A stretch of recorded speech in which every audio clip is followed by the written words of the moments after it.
A few minutes ago, this guy was solving a problem that looked like it needed 3 monitors and a minor in astrophysics. Then his phone lit up. Are you free this Saturday? 6 normal words. And somehow, this is the problem.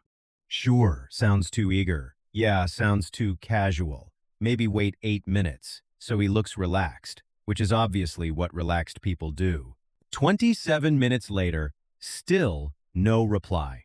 Later, he is standing in a supermarket comparing 2 nearly identical boxes of cereal. Suddenly, breakfast has variables, trade-offs, future regret, and apparently a 5-year strategic plan. That is the strange part. A mind can be very good at complexity and still turn a tiny decision into unpaid consulting work. And no, being indecisive does not secretly prove you are a genius. Intelligence is useful, but it is not an all-access pass to emotional regulation, motivation, good decisions, or actually pressing send. You can know exactly what you should do and still not do it. That gap matters. But first, one flattering myth needs to go. Good evidence does not show that highly intelligent people are simply destined to have more mental health problems. So this is not a story about intelligence being a curse. It is about intelligence failing to protect us from very human traps. A powerful processor can still run the wrong program. You can create 10 clever explanations for your behavior and still avoid the one explanation you do not like. You can understand procrastination perfectly while reading about procrastination instead of starting your work. Sometimes, the brain becomes extremely good at explaining why tomorrow is a much better day to begin. Thinking deeply is useful when a problem rewards more thinking. It gets messy when the problem has no perfectly knowable answer. Should I text them first? One question becomes 2 possibilities, then 6, then 16. The problem is not thinking deeply. The problem is forgetting to stop. When your thoughts keep circling the same worry without producing new information or action, thinking starts looking more like rumination. Productive reflection goes somewhere. Rumination can move very fast while traveling absolutely nowhere. That is how a 2-minute conversation becomes 2 hours of mental post-production. Someone says okay, and suddenly you are investigating why it was okay instead of okay ye. Now there is red string, witness testimony, and an entire criminal case about the letter Y. The annoying truth is that many social situations never give you complete certainty. Maybe you get 70%. The remaining 30% does not return calls. If your rule is, I act only when I am completely sure, you can wait forever. Then the second problem arrives. You start judging yourself for waiting. I knew what to do. Why didn't I just do it? Because knowing and self-regulation are different jobs. That is also why calling procrastination laziness usually does not explain much. Sometimes delaying a task gives immediate relief from boredom, fear, uncertainty, or pressure. Close the laptop.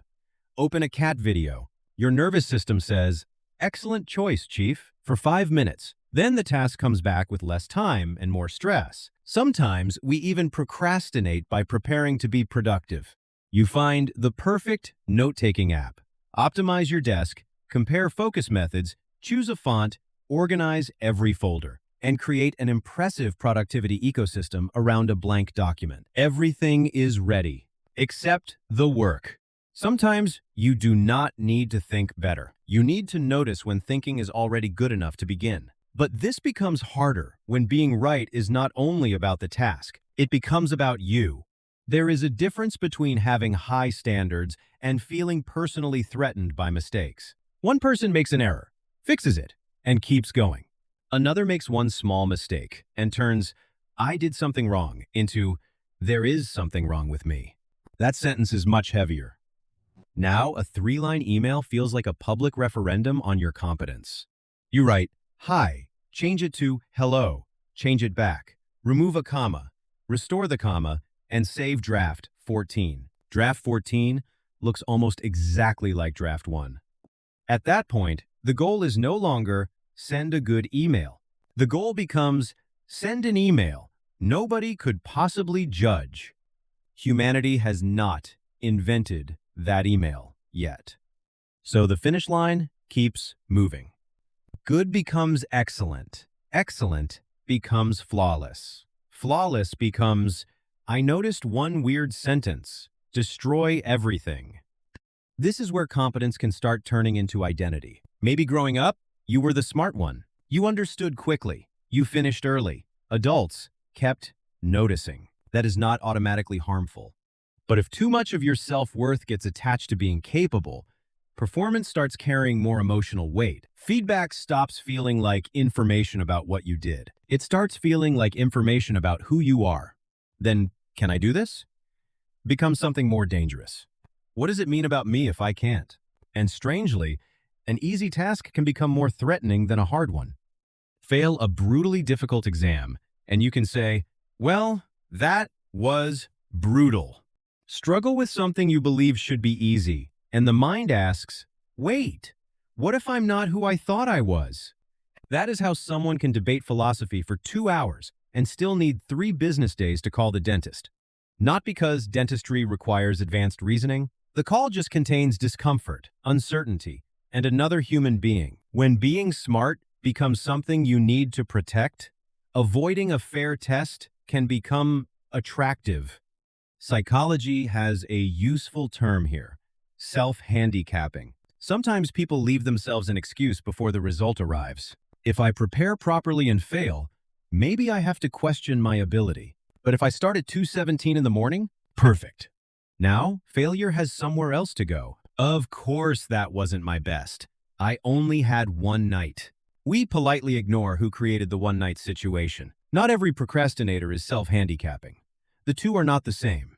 But sometimes, poor preparation protects a comforting explanation about ability. And sometimes that strategy gets rewarded. You delay, panic, work at the last second, get a decent result, and your brain announces, see? Our system works. For a while, maybe it does. Then life gives you something that cannot be beaten by 1 heroic night and 3 energy drinks. Something that demands repetition, structure, patience, and practice. The machine says, practice required. And the person who is used to understanding things instantly keeps pressing the button like the machine is broken. This changes motivation too. There is a big difference between learning because you want to grow and performing because you need proof that you are already good. Take learning guitar. At first, it is just you, a guitar, and a chord that sounds like furniture falling downstairs.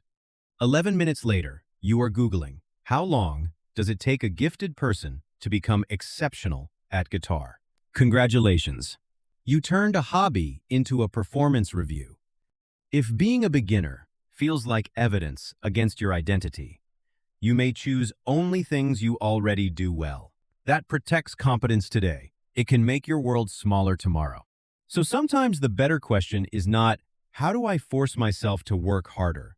It is, do I actually want to learn this? Or do I mostly want to look good doing it? The same pattern can appear with emotions.